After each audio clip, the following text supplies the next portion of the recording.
Sa ngala ng Ama, ng Anak at Espiritu Santo. Amen. Tayo ngayon ay nasa ika-22 linggo ng taon at dito ay sinasabi sa atin ng ating Panginoon na dapat sundin natin ang kanyang kautusan at isabuhay natin ito upang tayo ay lalong makasunod sa ating Panginoon. Sumayin niyo ang Panginoon. At sumayin niyo rin. Ang pagbasa sa Banal na Ebanghelyo ayon kay Marcos. Luwalhati sa iyo, Panginoon. Nang panahon yun, nagtipon-tipon sa harap ni Jesus ang mga Pariseo at ilang eskriba na galing sa Jerusalem. Na makita nila na ang ilan sa kanyang mga alagad ay kumakain ng may maruruming kamay. Alalaong bagay, hindi naghuhugas, ay kanilang pinulaan. Sapagkat ang mga Pariseo at lahat ng mga Hudyo, batay sa salit-saling kaugalian ng mga ninuno, ay hindi kumakain ng hindi muna maingat na naghuhugas ng mga kamay. Kung sila ay nanggagaling sa pamilihan, ay hindi sila kumakain ng hindi muna naglilinis.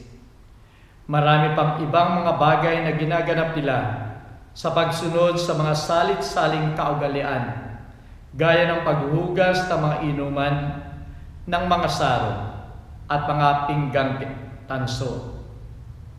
Kaya't nagtanong kay Jesus ang mga Pariseo at mga eskriba, bakit hindi sumusunod ang iyong mga alagad sa mga kaugalian ng matatanda at bagkus pang kumakain ng may maruruming kamay?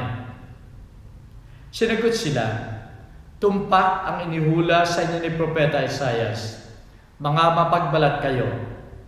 Ayon sa ganitong kasulatan, iginagalang ako ng bayang ito ng kalang mga labi, ngunit malayo naman sa akin ang kalang puso. Walang kabuluhan ang kalang pagsamba sa akin, sapagkat ang mga iniaaral nila ay mga kautusan ng tao. Isinasantabi ninyo ang utos ng Diyos at pinanghahawakan ninyo ang kaugalian ng mga tao. Tinawag niyang muli ang mga tao at pinika sa kanila, pakinggan ninyong lahat ako at inyong unawain. Walang bagay sa labas ng tao na pumapasok sa kanya na makarurumi sa kanya, kundi ang mga bagay na lumalabas sa tao ang siyang nakarurumi sa kanya. Sapagkat mula sa kaibuturan ng mga puso ng mga tao ay lumalabas ang masamang pag-iisip, ang mga pangangalunya, mga pagnanakaw, mga pagpatay sa kapwa, mga pakikiapid, mga kasakiman, mga kasamaan, mga pandaraya, mga kahalayan, mga kainggitan, ang panunungayaw, kapaluluan, kabuktutan. Ang lahat ng mga bagay na yan ay nanggagaling sa loob at nakarurumi sa tao. Ang salita ng Diyos. Purihin ka, O Kristo. Minamahal ko mga kapatid sa pananampalataya, halos hating gabi na, napakalamig ng winter at halos nag-i-snow sa lamig. Sa isang maliit na parokya sa Amerika ay natutulog na yung parish priest nang biglang tumunog yung telepono. At doon sa kabilang dulo ay may nagsasalita, umiiyak, nag-hysterical, Father, pumarito ka sa amin sapagkat yung lulo ko yata ay mamamatay na. Kaya yung ginawa ng pare sa kanyang pagkagising ay isinuot niya yung kanyang makapal na jacket at pagkatapos dahil 2 kanto lamang ang layo nung tumawag sa kanya, Naisipan niyang maglakad na lang. Subalit sa kanyang paglakad, pagdating pa lamang niya doon sa isang kanto, ay may sumalubong sa kanya at tinutukan siya ng baril. At ang sabi sa kanya, hold up, itaas mo ang iyong mga kamay. Kailangan ko ang iyong pera. So yung pare, sa takot, sa nervyos, ay tinaas niya yung kanyang kamay. At ang sabi niya doon sa hold-upper, buksan mo yung aking jacket at kunin mo dyan sa aking wallet yung aking pera. So binuksan ng hold-upper yung jacket ng pare. At pagkabukas niya, nakita niya yung Roman collar ng pare. Kaya sabi ng hold-upper, sorry father, hindi ko alam na ikaw ay pare. Iyon na yung pera mo.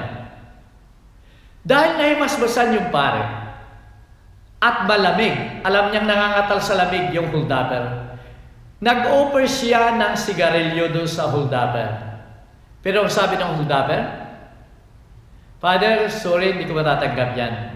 Sapagkat ipinangako ko na hindi ako maninigarilyo sa panahon ng Kwaresma. Minamahal ko mga kapatid, yung hold-upper na yun ay katulad ng mga Pariseo na ngayon ay nasa harap ng ating Panginoon. Sila ay naririto, yung mga Pariseyong yan, na gusto nilang hulihin.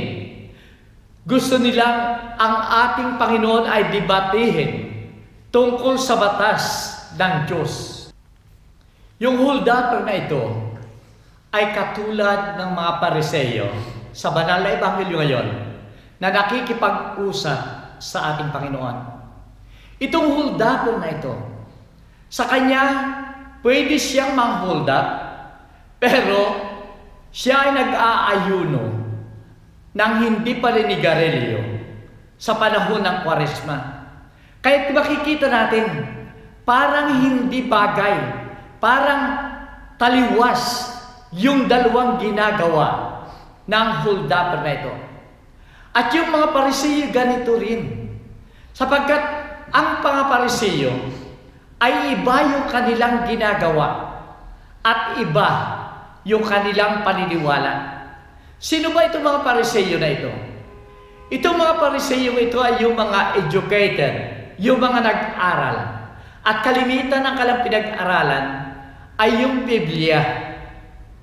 At dito sa Biblia ito, sinasabi nila na sila lamang ang may karapatan na gumawa ng interpretasyon ng batas ng ating Panginoon na naririto sa Biblia. Kaya ang ginawa nila, lahat ng utos ng ating Panginoon, kung yan ay 10 utos ng ating Panginoon, ginawa na nila na maraming interpretasyon na halos ay hindi na masunod ng mga tao. Nawawala na, pabigat na sa mga tao. Nawawala na yung batas o aral ng ating Panginoon ng pakikipagkapwa, ng pagpapatawad, at lalong higit ang pagmamahal sa kapwa, sapagkat sila mismo ay nakararanas ng hirap sa pagsunod sa interpretasyon ng mga Pariseo. Minamahal ko mga kapatid, kung makikita natin sa unang pagbasa sa aklat ng Deuteronomy, sinasabi ni Moises sa mga Israelita, sundin ninyo ang utos ng ating Panginoon. Huwag niyong babawasan, huwag niyong dadagdagan. Sapagkat yan ang utos ng ating Panginoon na dapat nating isabuhay. Sa ikalawang pagbasa, ay sinasabi ni Apostol Santiago, tanggapin ninyo ang salita ng Diyos, sapagkat ito ang magliligtas sa inyo. Pero, kung ito ay pinapakinggan lamang ninyo, tinatanggap lamang ninyo, pero hindi nyo isinasabuhay ang aral, ang salita ng Diyos, niluluko lamang ninyo ang inyong sarili. Sa banal na ebanghelyo ngayon ay 2 bagay ang ayaw ng ating Panginoon sa mga Pariseo. Napakaliwanag sinasabi niya dito. Iginagalang nila, iginagalang ng bayang ito ang aking salita sa pamamagitan ng kanilang mga labi. Subalit, hindi nila isinasabuhay ang aking mga aral. Napakalayo ng kanilang puso sa akin. Ito ay sapagkat sila lahat ay sumasamba. Yun nga lamang ang pagsamba nila ay sa kanilang labi. Subalit, yung pagsunod sa ating Panginoon, sa kalooban ng Diyos, ay hindi nila ginagawa. Ang aking paborito na siyang lagi kong binabasa, ginagawa kong reference kung ako ay gumagawa ng sermon, ay yung Commentary of the Bible ni William Barclay. At dito may kwento siya na mayroong isang Muslim na hinahabol niya yung kanyang kaaway at nais niyang patayin. Tumatakbo siya, sa kanyang kanang kamay ay naroon niyang kanyang kris o kaya yung kanyang itak. At dito sa kaliwang kamay ay hawak-hawak niya yung kanyang mat, yung maliit na banig para sa kanyang panalangin. Takbo ng takbo yan. Hinahabol yung kanyang kaaway. Subalit na marinig niya yung tunog ng kampana, bilis-bilis niya na inilatag yung kanyang banig na maliit. Lumuhod siya at mabilis siyang nagdasal. Pagkatapos ng kanyang mabilisang pagdarasal, nilulun niya muli yung kanyang banig. At pagkatapos nagpatuloy siya at hinabol pa niya upang patayin yung kanyang kaaway. Ito, minamahal ko mga kapatid, ang sinasabi dito. Sa kanyang labi, yung Muslim na yon ay nagdarasal, sumasamba, iginagalang ang ating Panginoon. Subalit sa kanyang puso ay naroon pa rin yung pagnanais niya na pumatay ng isang kaaway. At itong ayaw ng ating Panginoon. Ito'y katulad ng mga Pariseo na sa kanilang mga ginagawa, pagpapahirap sa mga tao, subalit patuloy ang kanilang pagsamba, pananalangin sa pamamagitan ng kanilang mga labi. Sa kapanahunan natin, minamahal ko mga kapatid ngayon, ay marami pa ring mga Pariseo. Ang dami pa ring nagdarasal, nagrurosaryo. Kuminsan nga sa Pilipinas, mayroong nga nagrurosaryo paluhod, pasimula doon sa harap ng simbahan hanggang doon sa altar. Nagnunubena sila. Subalit pagkatapos ng kanilang pagsimba at pagdarasal, paglabas pa lamang nila ng simbahan ay mapapakinig mo na, naroon yung tsismisan, naroon yung siraan, naroon ang kanilang pinag-uusapan ay buhay ng may buhay. Ganon din yung ibang mga religious organization. Para sa kanila, naroon sa loob nila ay nais nilang magkaisa upang sumamba sa ating Panginoon. Subalit, kalimitan doon mismo sa kanilang organisasyon ay mayroong inggitan, mayroong awayan, mayroong hindi pagpapatawad at pagtanggap sa kapwa. O kaya, sila ay pinupulaan nila yung ibang organisasyon. Minamahal ko mga kapatid, ito ang ginagawa ng mga Pariseo. Kaya't ayaw ng ating Panginoon. Ang ikalawang ayaw ng ating Panginoon ay sinasabi niya dito na binaliwala nila ang utos ng Diyos, subalit ang sinusunod nila ay yung kautusan, yung tradisyon ng kanilang mga ninuno. Kaya sinasabi nila na yung mga alagad mo, Panginoong Jesucristo, ay hindi naguhugas ng kanilang mga kamay. Yan ay napakahigpit na utos na dapat sundin sa ating tradisyon, sapagkat ito ang kautusan ng ating mga ninuno. Ito ang ayaw ng ating Panginoon, sapagkat para sa Kanya, ang mahalaga ay yung pagtulong sa mga tao. Oo nga, hinugasan mo ang iyong kamay upang ikaw ay kumain.